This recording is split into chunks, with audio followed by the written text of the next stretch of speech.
Saddam Hussein, the former president of Iraq, was a complex and controversial figure whose rule spanned nearly 3 decades. Born in 1937 in the town of Al-Ajah near Tikrit, Saddam rose through the ranks of the Ba'ath Party, eventually assuming the presidency in 1979. This episode of Devils will provide an overview of Saddam Hussein's early life, his leadership style, the Iran-Iraq War, the invasion of Kuwait, and the events leading to his eventual downfall.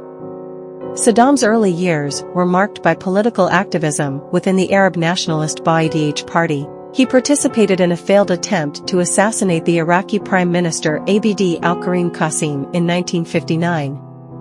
After a period of exile in Egypt, Saddam returned to Iraq in 1963 and played a prominent role in the Ba'ath Party's rise to power. In 1979, following a series of political purges, Saddam Hussein officially assumed the presidency of Iraq. His leadership style was characterized by a strongman persona, fostering a cult of personality around himself. Saddam centralized power, suppressed dissent through brutal means, and maintained an iron grip on the country's political, economic, and military apparatus. One of the defining episodes of Saddam's rule was the Iran-Iraq War, which lasted from 1980 to 1988. Sparked by territorial disputes and ideological differences, the conflict claimed hundreds of thousands of lives on both sides.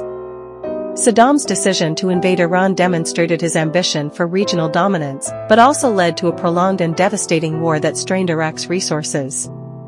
The invasion of Kuwait in 1990 marked a critical turning point for Saddam Hussein and triggered international condemnation. Claiming that Kuwait was historically part of Iraq, Saddam's aggressive move led to swift action by the international community.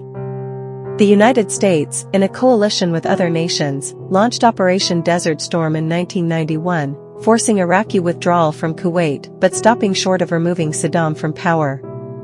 In the aftermath of the Gulf War, Saddam faced increased scrutiny and economic sanctions.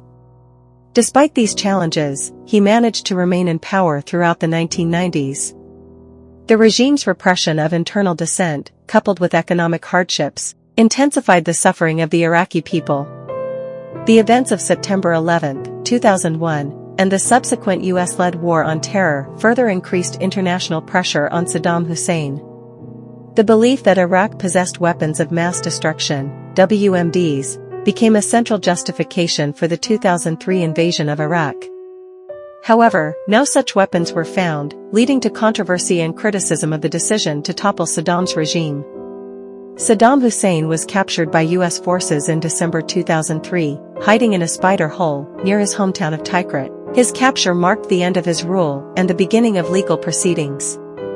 In 2006, Saddam was executed by hanging after being convicted of crimes against humanity, including the killing of 148 Shia in the town of Dujail in 1982. Saddam Hussein's legacy remains highly debated. While some argue that his regime brought stability to Iraq and maintained a secular government, others highlight the brutality, human rights abuses, and aggressive foreign policies that defined his rule.